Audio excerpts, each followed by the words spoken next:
Alejandro Magno y había hecho que el griego fuese el idioma de la región esta de todo el Medio Oriente.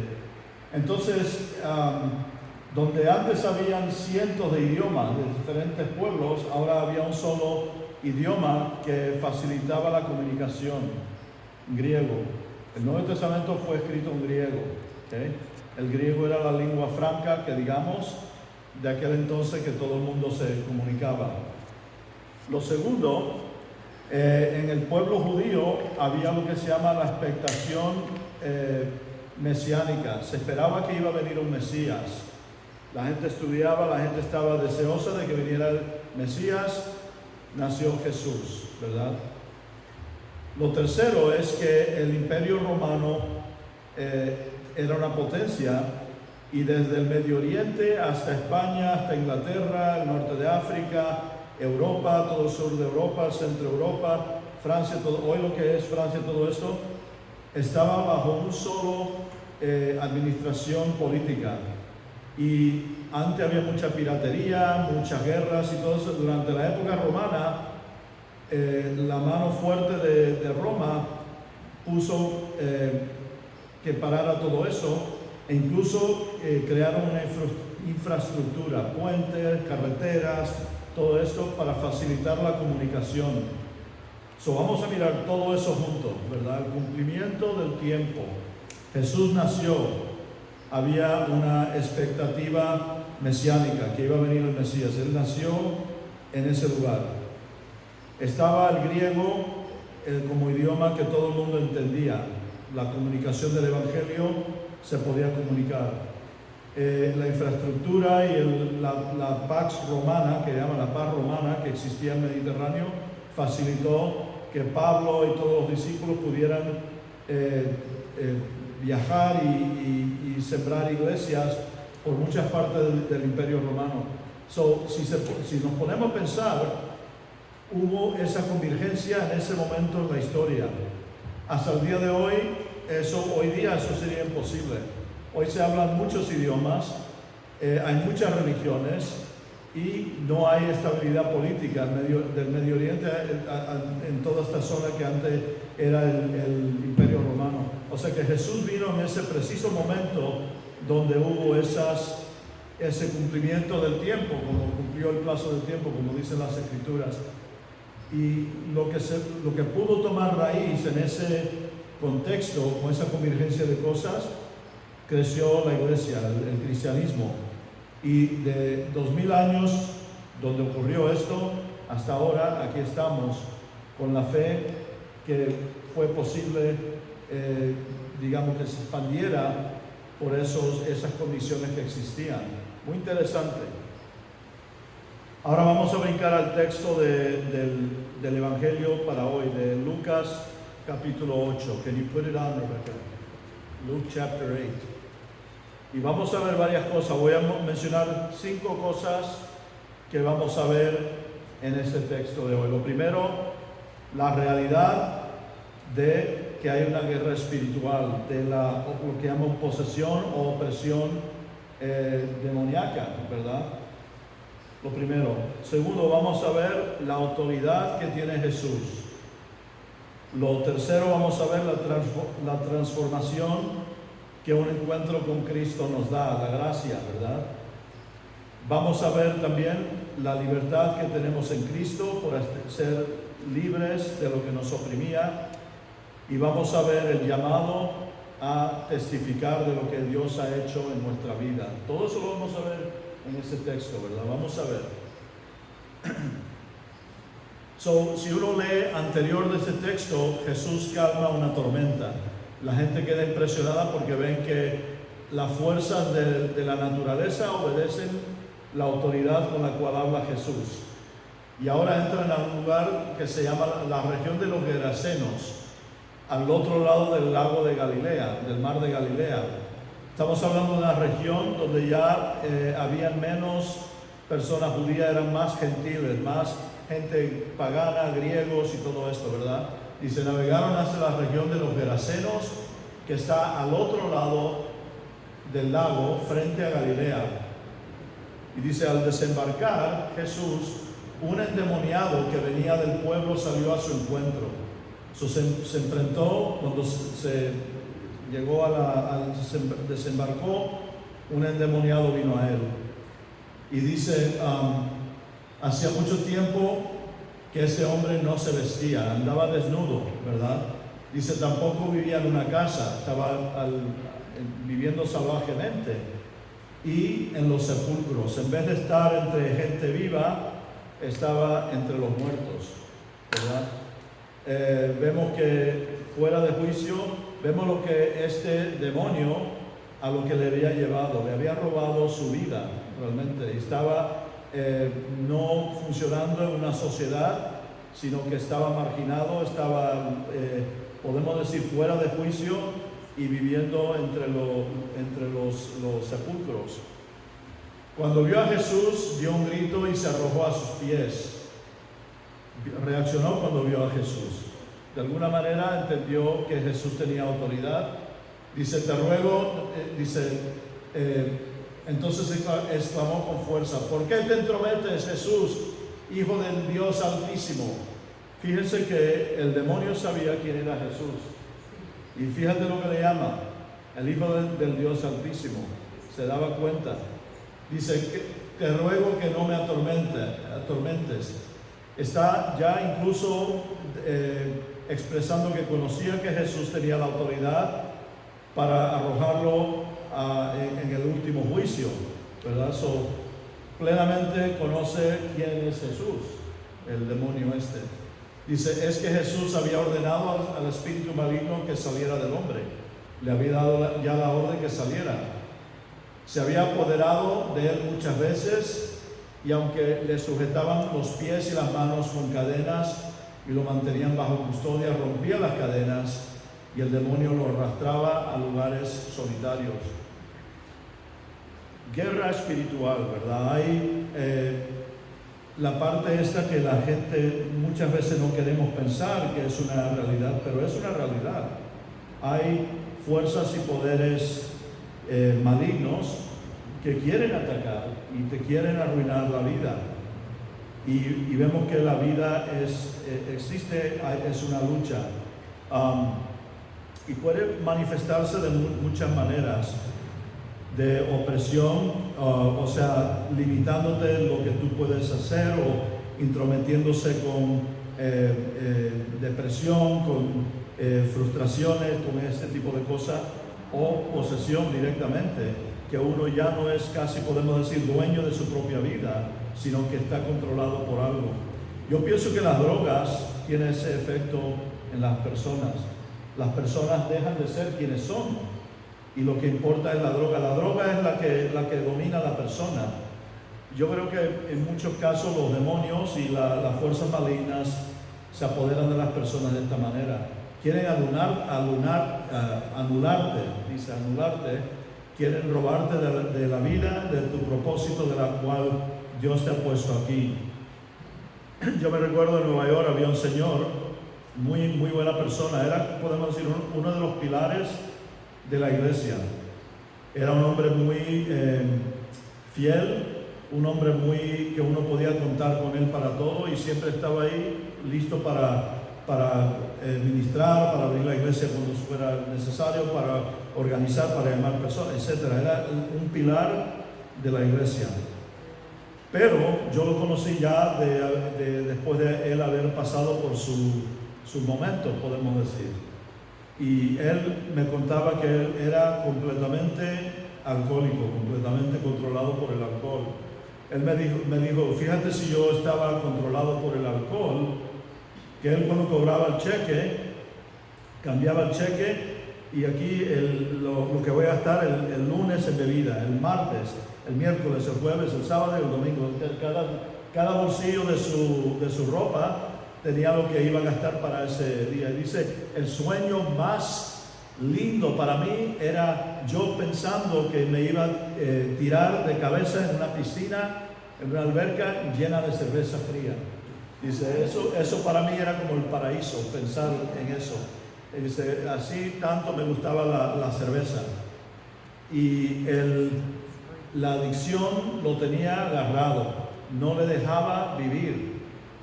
cada momento, hasta en el trabajo. Trabajaba para una compañía muy importante y los amigos lo defendían. Se quedaba borracho en el sitio de su trabajo, pero los amigos que le tenían pena, lo conocían, así como que hacían el trabajo para él para que no se vieran en problemas.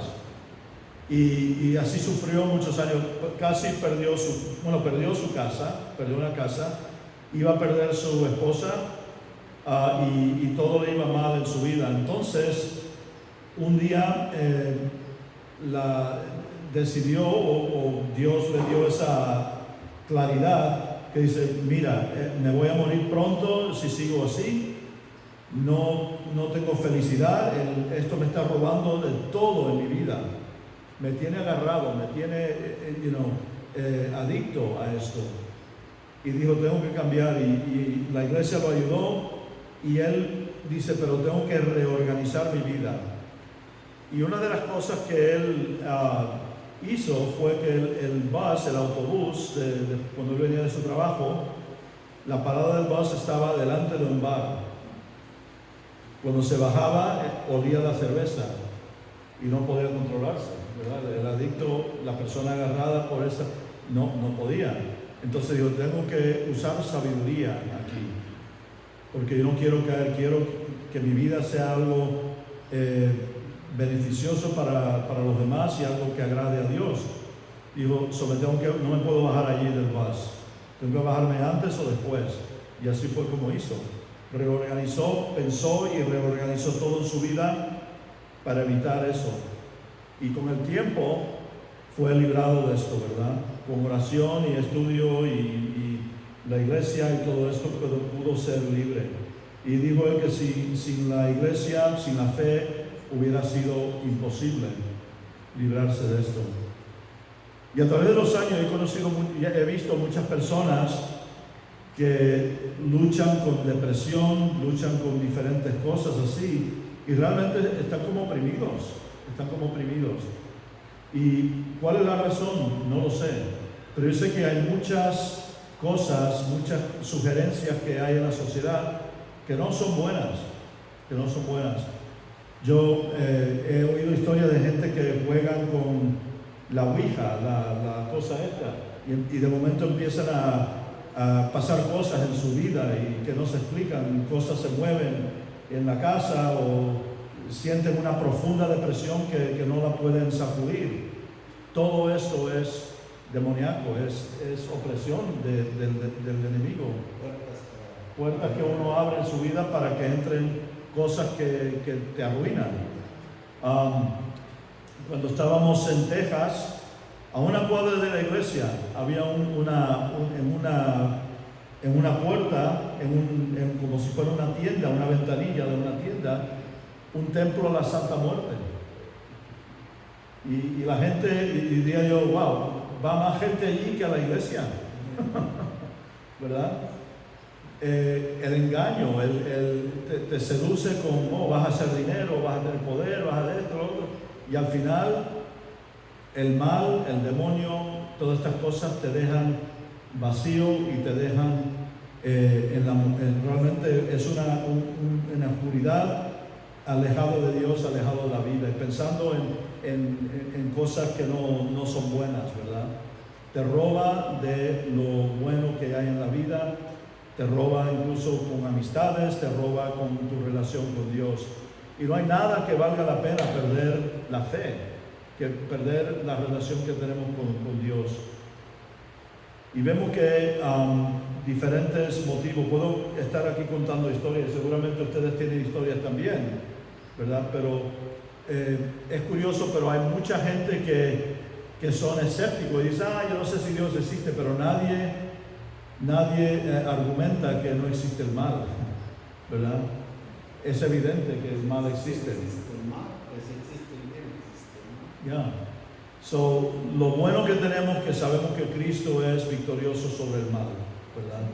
En el texto de hoy vemos algo curioso también. Vemos que el demonio reconoce quién es Jesús, le tiene miedo y sabe que él va a ser mandado al infierno, al fuego, por Jesús, ¿verdad? Como juez. ¿Qué dice el texto? A ver, dice, es que Jesús había ordenado al espíritu maligno que saliera del hombre. Se había apoderado de él muchas veces y aunque le sujetaban los pies y las manos con las cadenas y lo mantenían bajo custodia, rompía las cadenas y el demonio lo arrastraba a lugares solitarios. Le daba fuerzas sobrehumanas y lo llevaba a lugares desiertos, a torturarlo y tal. Interesante la pregunta que hace Jesús. Jesús dice, ¿cómo te llamas? Eso cuando uno le pregunta, cuando Jesús le pregunta cómo te llamas, es tomando poder sobre el espíritu, ¿verdad? Y el espíritu dice, legión, respondió, ya que habían entrado en él muchos demonios. Una legión era una agrupación de soldados, habían diferentes nombres para diferentes cantidades de soldados. Creo que legiones, creo que eran 1000 soldados, una legión romana. Y se respondió, ya que habían entrado en muchos demonios. Y dice, y eso suplicaban a Jesús que no le mandaran al abismo, ¿no? Ellos sabían que Jesús tenía la autoridad y que al final Él iba a hacer el juicio sobre ellos. Dice, en una colina estaban alimentándose una manada de muchos cerdos. Entonces los demonios rogaron a Jesús que le dejaran entrar en ellos, así que Él les dio permiso, los mandó a los cerdos. Cuando los demonios salieron del hombre, entraron los cerdos, entonces la manada se precipitó al lago por el despeñadero y se ahogó. Los cerdos se suicidaron realmente. Esto es lo que el objetivo de ese demonio con este hombre, de estos demonios, era acabar con este hombre. Por algún motivo Dios lo mantuvo vivo para que tuviera este encuentro y fuera liberado por Jesús. ¿Verdad? Interesante. Dice, al ver lo sucedido, los que cuidaban los cerdos huyeron y avisaron al pueblo y por los campos, por lo que la gente salió a ver lo que había pasado. Contaron esto y tenían que ver lo que había pasado, ¿verdad? Y llegaron a donde estaba Jesús y encontraron sentado a sus pies al hombre de quien habían salido los demonios. Seguramente se quedaron asombrados. Pues dice, mira, este es el loco que andaba por ahí, míralo ahí sentado en su juicio, ¿verdad? Hablando con Jesús. Esto jamás hemos visto a este hombre así, ¿verdad?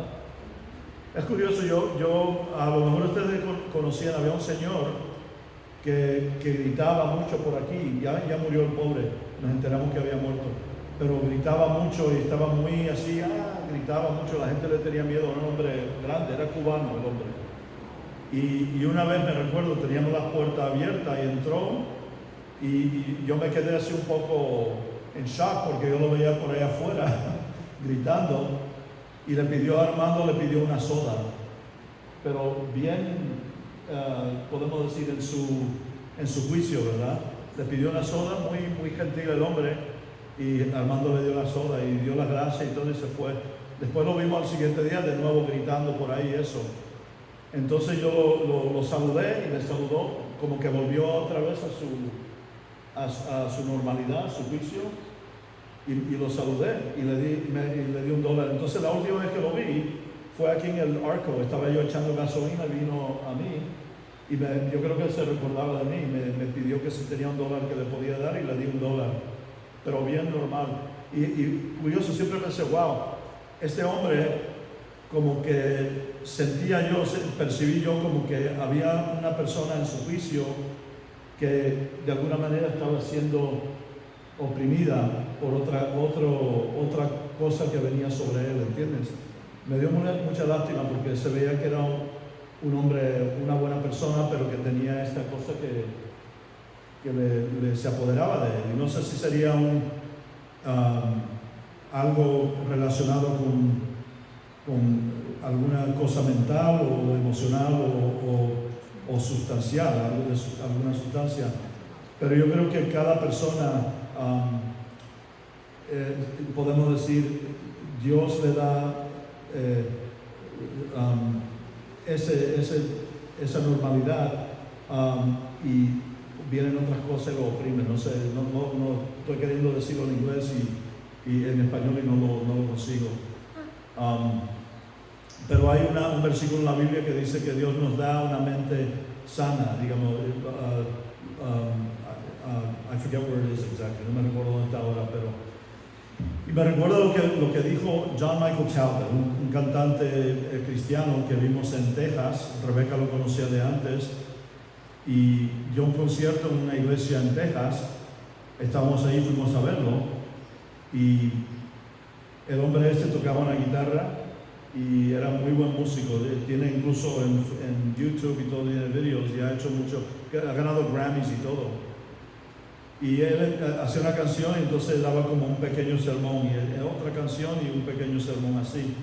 Y en uno de los sermones que dijo él, dijo que un encuentro con Jesús siempre te deja sanado de alguna manera. Cuando uno busca a Jesús o encuentra a Jesús o tiene algún contacto con Jesús a través de los sacramentos, de la palabra, de estar juntos en la iglesia, de alguna manera cuando buscamos a Jesús, cuando estamos en el ambiente donde escuchamos el Evangelio, recibimos los sacramentos, Dios siempre nos sana en algún sitio en nuestras vidas.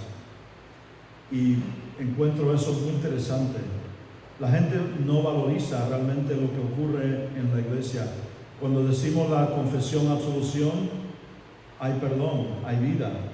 Cuando escuchamos la palabra, cuando escuchamos las lecturas, es la palabra de Dios viniendo a nosotros. Pero la palabra de Dios, enfocándonos en otra realidad que el mundo y las cosas y lo mal no quiere que enfoquemos. Nos enfocamos en algo bueno, en el poderío, en la gracia, en el amor de Dios hacia nosotros. Cuando recibimos el sacramento, Cristo está con nosotros. O sea que algo muy milagroso, podemos decir, hasta ocurre en estas cuatro paredes, en algo que parece muy simple y muy humilde, pero Dios obra grandes cosas, incluso en lo que parece ser algo humilde y simple, ¿verdad? Sí, es curioso. Jesús sanó a este hombre y el hombre se sentó a los pies de Jesús a escuchar, a aprender, a tener ese tiempo con Jesús, a escuchar la palabra, a escuchar lo que decía Jesús, posiblemente hasta orar, estar en presencia de Jesús orando, ¿verdad? Cuando la gente lo vieron vestido y en sano juicio, ya lo conocían como el loco, ¿verdad? Al hombre. Y les dio miedo porque ven que algo había ocurrido aquí, que este hombre ha cambiado. Y ya estaban acostumbrados de lidiar con él como el loco. Hasta lo encadenaban y todo esto, pero ahora ven que hubo un cambio en este hombre que no lo podían entender. Y cuando encuentran algo tan espectacular que no lo pueden entender, mucha gente reacciona con miedo. Algo que no puedo entender, algo más fuerte que el demonio que tenía este hombre controlado, liberó a este hombre y tenían miedo. Where are you going, Rebecca? I need you to move the thing. Okay, fine, go ahead. So, el hombre este le contaron estas no, move it up. So, entonces el hombre quedaron miedo y le dijeron a Jesús que se fuera. Okay, go. Le dijeron que se fuera. Le dijeron a Jesús que se fuera. Igual que le digo a Rebeca que se vaya. So, el hombre, Jesús se volvió a meter en el barco y se fue. El hombre que había sido sanado quería seguir a Jesús. Pero ¿qué le dijo Jesús? Vete a tu casa para que la gente vea lo que Dios ha hecho en tu vida. Exactamente. Jesús de alguna manera lo comisionó, le dio una comisión para que fuera su testigo ante esa gente incrédula y con miedo, ¿verdad? Curioso, ¿verdad? Que Dios llamó a este hombre y le dio esa tarea, ese don de poder que la gente presenciara el cambio que Dios había hecho en su vida. Por eso es muy importante, ¿no? En la vida de todos, ¿verdad? Por eso es importante tener un testimonio y compartirlo, no tener miedo ni pena ¿verdad? La gente necesita saber qué es lo que ha hecho Dios en tu vida. ¿Qué ha hecho Dios en tu vida? Y Jesús nos llama a que seamos sus testigos. La palabra mártir significa testigo. Sí, somos llamados a ser testigos. Encontramos libertad en Cristo donde había desesperanza, encontramos esperanza. Donde había oscuridad, encontramos luz. Donde un mensaje de muerte, una cultura de muerte, encontramos una cultura de vida. Hemos sido llamados para compartir este mensaje de ser los testigos de Jesús, de su poder, de lo que Él hizo por nosotros en la cruz, ofreciéndonos perdón y vida nueva. Igual que el hombre que ha sido liberado, nosotros también todos tenemos un historial diferente, todos hemos venido de diferentes lugares, con diferentes luchas en nuestras vidas, algunos más dramáticos que otros, pero todos hemos estado en ese camino de fe. Y hay personas que nuestro testimonio les sea algo impactante que también le ayude a ellos en su camino, en su peregrinaje de fe también. Oremos. Padre Celestial, te damos gracias por tu amor hacia nosotros, que nos has llamado a través del Evangelio, que nos bendices de muchas maneras, que nos has abierto nuestras mentes a entender y a responder a tu Evangelio. Te damos gracias por habernos reunido aquí y por venir a nosotros a través de la palabra y los sacramentos.